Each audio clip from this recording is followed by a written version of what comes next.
सुप्रभात बच्चों। शायद आपको पिछली पढ़ाई हुई रचनाएं याद हों,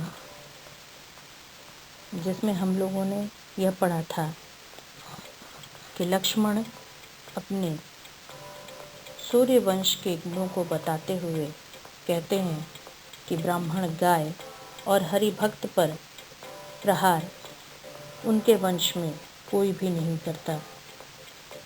वहीं परशुराम लक्ष्मण को चंद्रमा में लगे कलंक के समान बताते हैं तथा विश्वामित्र से अपने बल पराक्रम के विषय में बताने को कहते हैं। पर इस पर लक्ष्मण ने वीर पुरुष द्वारा युद्ध भूमि में रण कौशल दिखाने की बात कहते हैं और इस तरह इसके आगे की रचना को अब पढ़ते हैं। तुम तो कालू हाक जनुलावा, बार बार मोहि लागी बोलावा। सुनत लखन के वचन कठोरा, परसु सुधारी धरेउ कर घोरा। अब जन देई दोष मोहि लोगु, कटुबादी बालकु बध जोगु। बाल बिलो की बहुत में बाचा, अब यहु मर निहार भासाचा। कौशिक कहा क्षमहु अपराधु, बाल दोष गुण गण हीन साधु। खर कुठार में अकुरन कोही, आगे अपराधी पुरद्रोही। उत्तर देत छोड़ऊं बिनु मारे, केवल कौशिक सील तुम्हारे।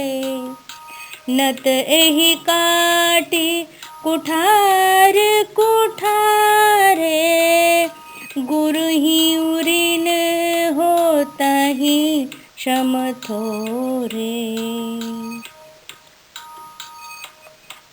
गाधी सुन कह हृदय हसी, मुन ही अरियरे सूझ। अयमय खाड़ नाउक मय, अजहु न बूझ अबूझ। अजहु न बूझ अबूझ। तुम तो कालू हाक जनुलावा। लक्ष्मण जी परशुराम जी से कहते हैं, हे परशुराम जी, ऐसा लगता है आप कालू को अर्थात मृत्यु को हाँक करके, जिस तरह गाय को हाँका जाता है लकड़ी से, ठीक उसी तरह से आप मृत्यु को हाँक करके मेरे पास बुला रहे हैं। बार बार मोहि लागी बुलावा, बार बार आप मृत्यु को मेरे समीप लाने की चेष्टा कर रहे हैं। सुनत लखन के वचन कठोरा, लक्ष्मण के इन कठोर वचनों को सुनकर परसु सुधारी धरेउ कर घोरा। लक्ष्मण जी ने अपने भयानक घोर अर्थात भयानक फरसे को क्रोध में और तेज से दबाया। कहने का तात्पर्य यह है कि परशुराम अपने क्रोध पर नियंत्रित करने की कोशिश कर रहे थे, क्योंकि वह किसी बालक का वध नहीं करना चाहते थे। उनके हाथों इतनी हत्याएं हो चुकी थीं कि अब उनकी इच्छा नहीं थी कि वे किसी राजकुमार, किसी किशोर अवस्था के बालक का वध करें। अब जनि देई दोष मोहि लोको। परशुराम जी कहते हैं कि सभा में बैठे हुए लोग अब मुझे दोषी ना समझें, क्योंकि यह बालक धृष्टता किए जा रहा है, यह कटुवादी है, कड़वा बोलने वाला है, वध जोगु और वध करने योग्य है। बाल बिलो की बहुत मैं बाचा, बालक समझकर अभी तक मैंने बार बार इसे छोड़ दिया। अब मरनिहार भासाचा, लेकिन अब ऐसा लगता है कि इसकी मृत्यु इसके करीब आ गई है। कहने का तात्पर्य है कि परशुराम जी अभी भी चाहते हैं कि लक्ष्मण बोलना बंद करें, उनसे क्षमा याचना करें और उनके बड़प्पन की वजह से नतमस्तक हो जाएं। वही विश्वामित्र परशुराम जी की सभी बातें सुन रहे थे। इससे पहले भी मैंने आपको बताया कि परशुराम और विश्वामित्र जी का कैसे मामा और भांजी का संबंध था। विश्वामित्र जी ने कहा, कौशिक कहा, अर्थात विश्वामित्र जी ने कहा, क्षमा हो अपराधी, हे मुनि, इस बच्चे के अपराध के लिए इसे क्षमा कर दीजिए। बाल दोष गुण गण ही ना साधु। जो साधु होते हैं, जो मुनि होते हैं, जो तपस्वी होते हैं, वह बच्चों के गुण और दोषों का ध्यान नहीं रखते, क्योंकि उनका हृदय विशाल होता है और बच्चों का व्यवहार भी बदलता रहता है। खर कुठार में अकुरन को ही। परशुराम जी ने पुनः विश्वामित्र जी से कहा कि क्या आपको नहीं पता कि तीखी तलवार के कुठार, खर कुठार, मैं अकुरन को ही, और मैं दया रहित हूँ, अर्थात मैं किसी पर दया नहीं करता, को ही, मैं अत्यंत क्रोधी स्वभाव का व्यक्ति हूँ, ये तो आपको भी पता है। आगे अपराधी गुरुद्रोही, फिर भी यह गुरुद्रोही और अपराधी मेरे सामने इतना बोल रहा है। गुरुद्रोही इसलिए क्योंकि इससे पहले भी वह विश्वामित्र की बातों को अनसुना कर चुके थे, इसलिए उनको गुरुद्रोही के नाम से बताया गया है। परशुराम जी बोले, उतर देत छोड़ो बिन मारे। यह बार बार मुझे उत्तर दिए जा रहा है, बार बार उल्टा सीधा बोलता जा रहा है। छोड़ो बिन मारे, मैं इसे बिना मारे छोड़ रहा हूँ, अर्थात इसे मृत्यु के घाट नहीं उतार रहा हूँ। इसका एक बहुत बड़ा कारण है केवल कौशिक शील तुम्हारे। हे कौशिक, हे विश्वामित्र, केवल आपकी सभ्यता, आपके शील, आपके प्रेम के कारण मैं इसे तब से छोड़ रहा हूँ, क्योंकि ये आपके विद्यार्थी हैं। नत यही काटी कुठार कुठारी, नहीं तो मैं इस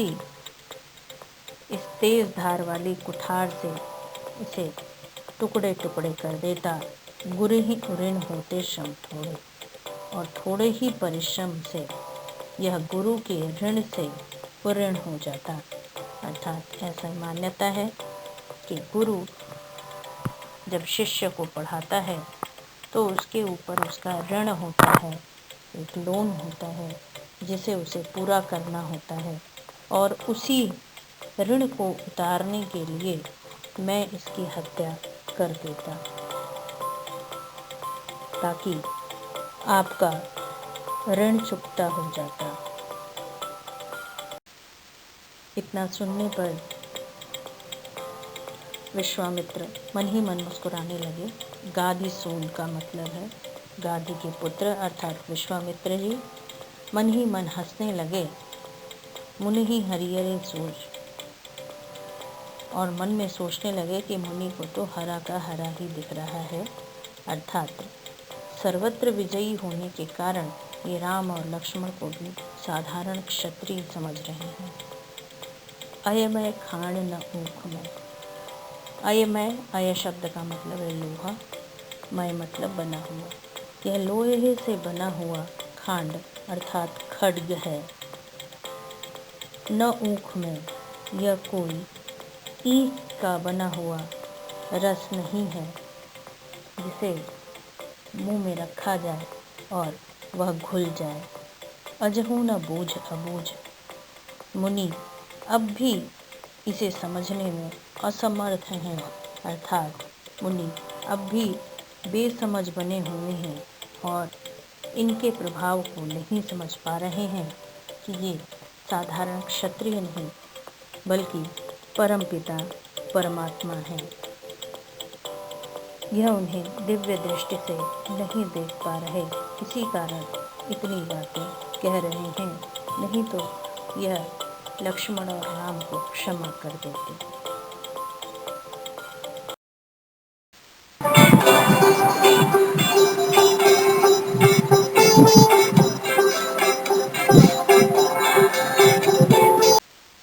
भाव सौंदर्य। समस्त रचना की भाषा अवधि है। छंद, संपूर्ण रचना चौपाई छंद में लिखी हुई है और अंतिम 2 रचना 2 पंक्तियां दोहे में लिखी हुई है। रस रौद्र है, अर्थात क्रोध की भावना व्यक्त हुई है। दई दोषु बालक बिलोकी केवल कौशल कुठार कुठारे हृदय हंसे इत्यादि शब्दों में अनुप्रास अलंकार है तथा खांड शब्द के यहाँ 2 अर्थ हैं। पहला चीनी की खांड जो मुंह में रखते ही घुल जाती है और दूसरी लोहे की खांड अर्थात तलवार।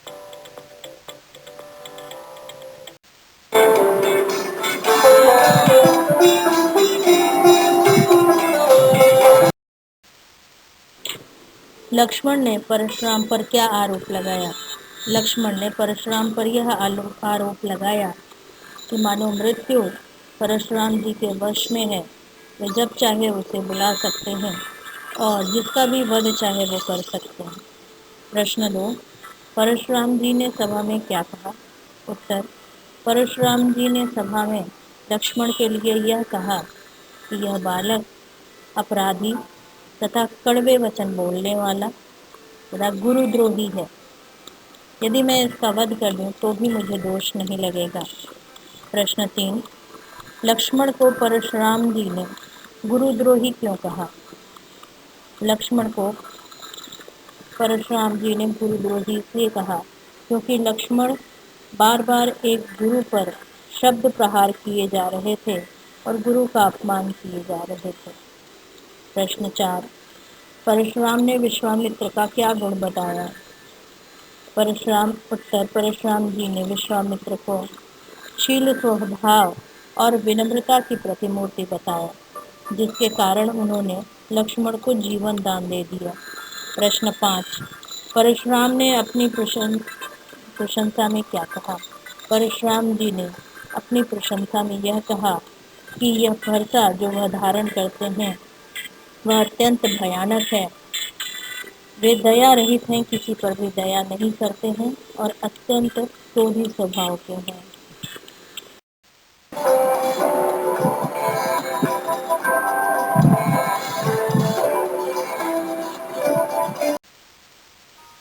कहूँ लखन मुनि सीलु तुम्हारा, को नहीं जान विदित संसारा। माता पिता ही उरे न भयनी के, गुरु ऋनु सोच रहा बड़ जी के। सो जनु हम रही माथे काढ़ा, दिन चली गए ब्याज बड़ बाढ़ा। अब आनिय ब्योहरुआ बो,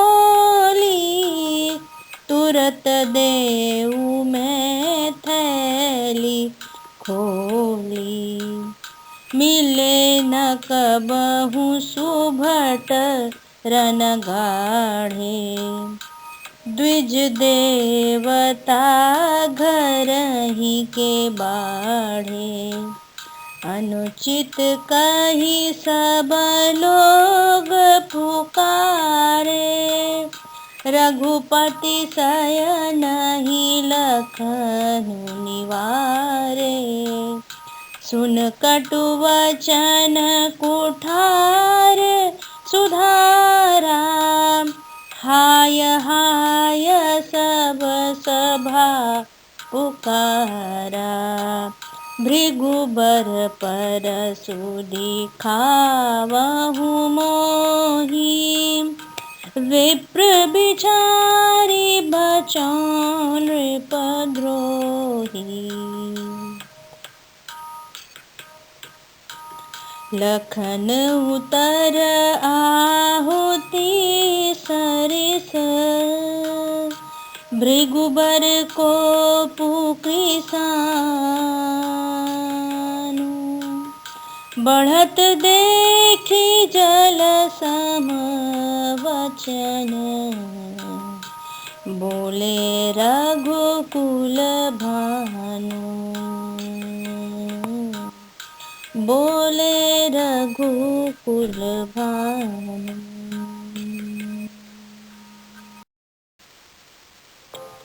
कहे लखन मुनि सील तुम्हारा, को नहीं जान विदित संसारा। लक्ष्मण जी परशुराम जी से कहने लगे कि हे मुनि, आपके शील सभ्य स्वभाव का वर्णन किसने नहीं सुना, कौन नहीं जानता। को नहीं जान विदित संसारा, यह तो संसार भर में प्रसिद्ध है। सभी जानते हैं कि आप कितने शील, कितने सभ्य हैं। माता पिता ही उऋण भय नीके, माता और पिता से तो आप उऋण हो ही चुके, अर्थात उनका ऋण तो आप चुका ही दिए। अब सिर्फ गुरु का ऋण बाकी है, जिसको आप चुकाने की सोच रहे हैं। यहाँ माता पिता के ऋण की बात का क्या अर्थ है, गुरु ऋण का क्या अर्थ है, पढ़ते हैं। परशुराम के पिता ऋण की मुक्ति के बाद आप इस तरह समझ सकते हैं कि उन्होंने 21 बार पूरी धरती को क्षत्रियों से विहीन कर दिया, और इस तरह उन्होंने पिता के ऋण से पूर्ण होने का कार्य किया। माता के ऋण से ऋण होने का कार्य की कथा कुछ इस प्रकार है कि ऐसी मान्यता है कि एक बार जमदग्नि ऋषि यज्ञ करने के लिए रेणुका जी से वन से लकड़ियां लाने को कह रहे थे। रेणुका जब वन में लकड़ियां लाने के लिए गईं तो उन्हें वहाँ जल में गंधर्व तथा अप्सराओं को देखकर उनका मन आकर्षित हो गया, और वहाँ वह रुक करके उन्हें देखने लगी। जब वे आईं तब तक यज्ञ समाप्त हो चुका था। जमदग्नि बहुत क्रोधित हुए और उन्होंने कारण पूछा तो उन्होंने कुछ कारण खास नहीं बताया। उन्होंने दिव्य दृष्टि से पता किया, और जब उन्हें पता चला कि वे गंधर्व पर आसक्त हो गई थीं, तो उन्होंने क्रोध में अपने पुत्रों को उनके वध करने का आदेश दिया।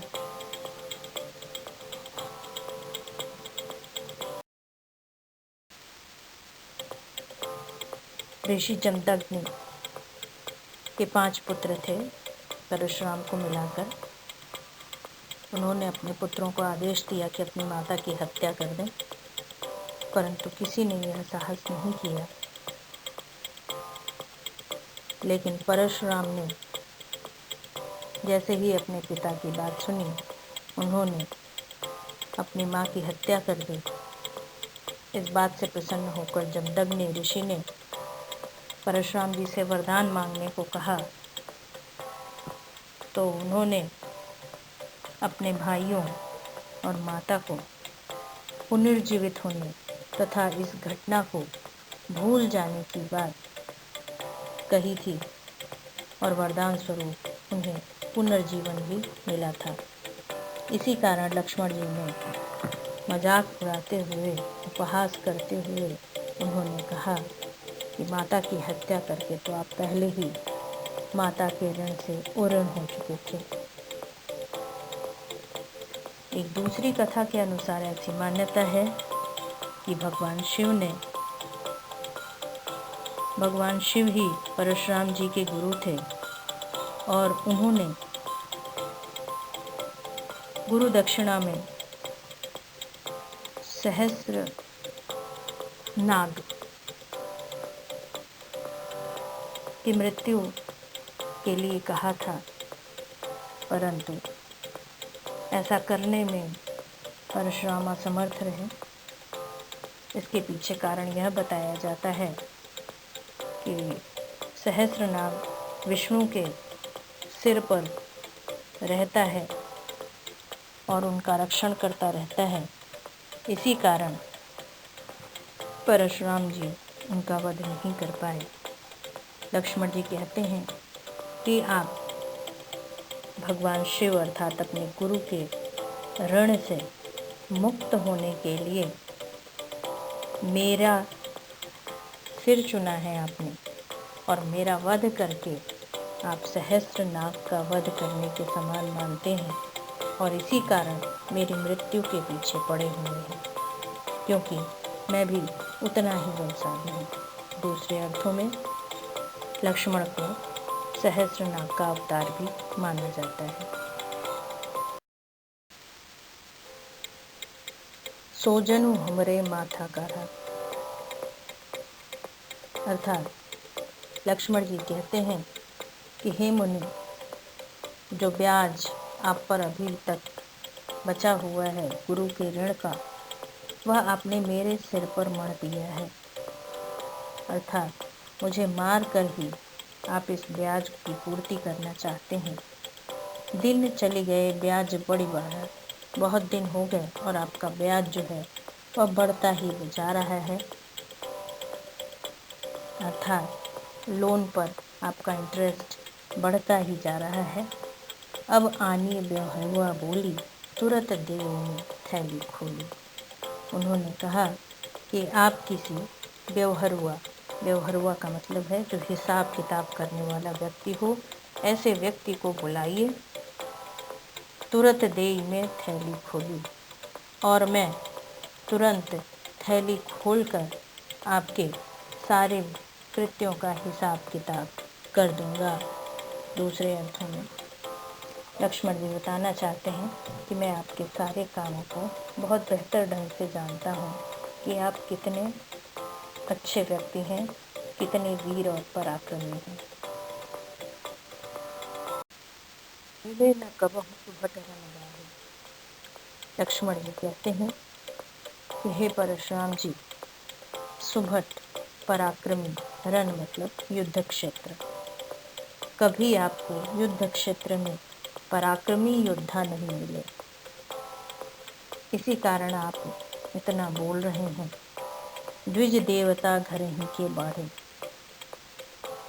आप ब्राह्मण हैं और ब्राह्मण अपने ही घर में अपनी बड़ाई करते रहते हैं और खुद को बड़ा समझते हैं। इतना कहने पर अनुचित कही सब लोग पुकारे, रघुपति सय नहीं लखन लवारे।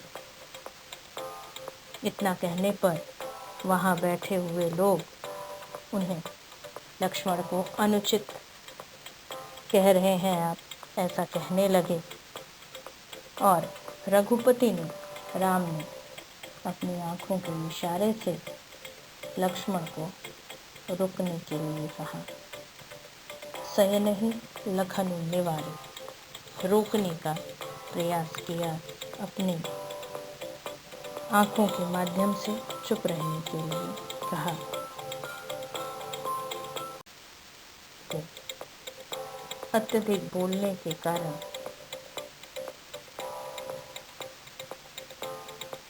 आगे की घटना का वर्णन सुनिए। सुनी कटु वचन कुठार सुधारा। लक्ष्मण के कटु वचन को सुनकर के कुठार सुधारा। परशुराम जी ने अपने कुठार को, फरसे को संभाला। हाय हाय सब सभा पुकारा, और सारी सभा हाय हाय कहकर कहने लगी, अर्थात लक्ष्मण तुम छोटे हो और तुम्हें इस तरह से किसी गुरु का अपमान करना शोभा नहीं देता, ऐसा कहने लगे। लक्ष्मण ने कहा, भृगुवर परसु दिखावहूँ मोहि। लक्ष्मण ने कहा कि हे मुनि, आप मुझे फरसा दिखा रहे हैं। विप्र विचार, ब्राह्मण समझकर।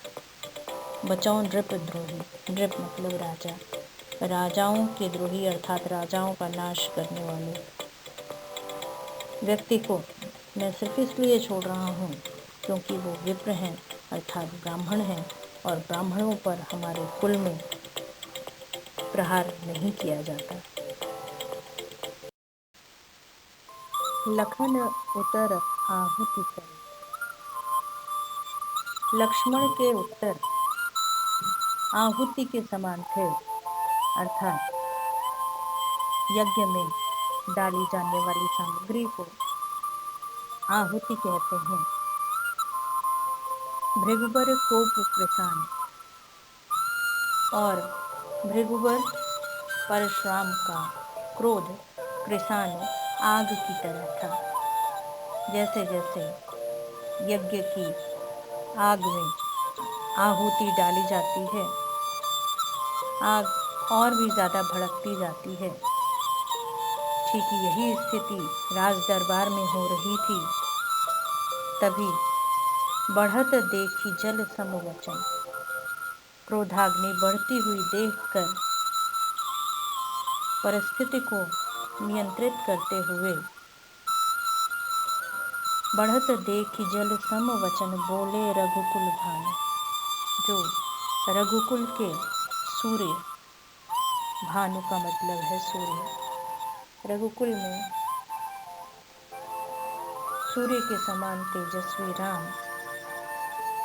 ने उस सारी समस्याओं को हल करने का एक ही निराकरण निकाला, और उनके जल के समान शीतल वचन को सुनकर परशुराम जी के क्रोध रूपी अग्नि समाप्त हो गई, और लक्ष्मण का भी क्रोध नियंत्रित हो गया। इससे ये पता चलता है कि परिस्थिति जब नियंत्रण से बाहर हो तो हमें विवेक और शांति के साथ मन में शीतलता लाकर समस्या का हल ढूंढने से हर समस्या का हल मिल जाता है और सारी समस्याएं समाप्त हो जाती हैं। अतः राम से चरित्रवान, विवेकवान, धैर्यवान, शीलवान और पराक्रमी बनने का अनुकरण करना चाहिए, क्योंकि वीरता तभी अच्छी लगती है जब उसके अंदर विनम्रता का भी पुट होता है, और विनम्रता से ही जग को जीता जा सकता है। शिल्प सौंदर्य, भाषा अवधि, छंद चौपाई और दोहा, रस रौद्र, ब्याज बड़ बाढ़ा, अब आनिए, विप्र बिचारी बचाओ आदि शब्दों में अनुप्रास अलंकार है। लखन उतर आहुति सरिस, भृगुबर कोप कृसानु, जब बढ़त देखि जल सम वचन, बोले रघुकुल भानु। पूरी लाइन में उपमा अलंकार है, क्योंकि यहाँ सरिस और सम जैसे शब्दों का प्रयोग किया गया है। तथा एक वस्तु की तुलना दूसरी वस्तु से की गई है।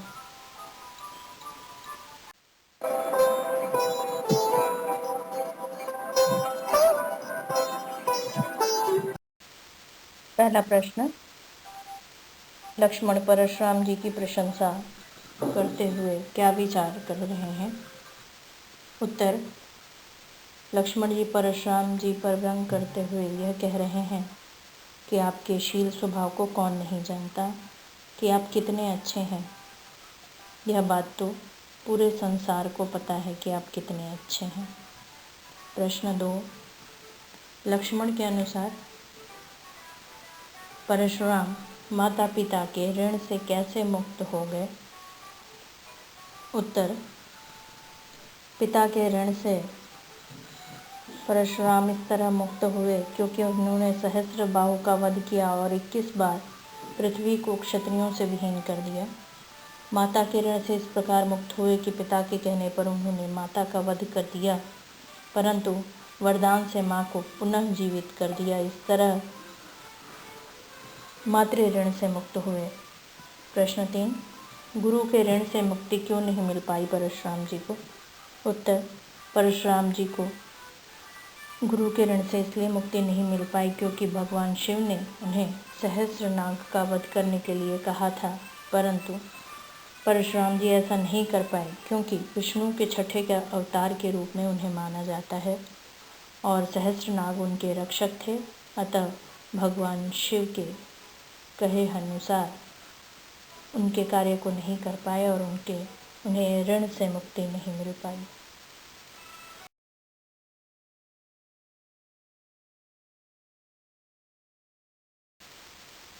लक्ष्मण किस ऋण की बात कर रहे हैं और कैसा ब्याज बता रहे हैं? लक्ष्मण परशुराम के गुरु भगवान शिव की बात कर रहे हैं क्योंकि वे उनकी बात पूरी नहीं कर पाए, इसलिए उनका ऋण नहीं उतर पाया और इतने दिन ऋण चढ़ा होने के कारण उनका ब्याज बहुत ज़्यादा बढ़ गया, उनका इंटरेस्ट बहुत ज़्यादा बढ़ गया। इसीलिए भगवान शिव को प्रसन्न करने के लिए तथा शिव धनुष को तोड़ने के लिए लक्ष्मण पर लांछन लगाकर इसे वे पूरा करना चाहते हैं, क्योंकि लक्ष्मण भी शेष नाग का अवतार माने जाते हैं। प्रश्न 5, परशुराम को फरसा संभालते देख सभा और लक्ष्मण की क्या प्रतिक्रिया हुई? उत्तर, सारी सभा लक्ष्मण को हाय हाय कर अपमानित करने लगी और लक्ष्मण परशुराम के प्रति और भी अधिक आक्रामक और क्रोधित हो गए। प्रश्न 6, गाधीसून किसे कहा गया और क्यों? गाधीसून विश्वामित्र को कहा गया क्योंकि वह राजा गाधी के पुत्र थे।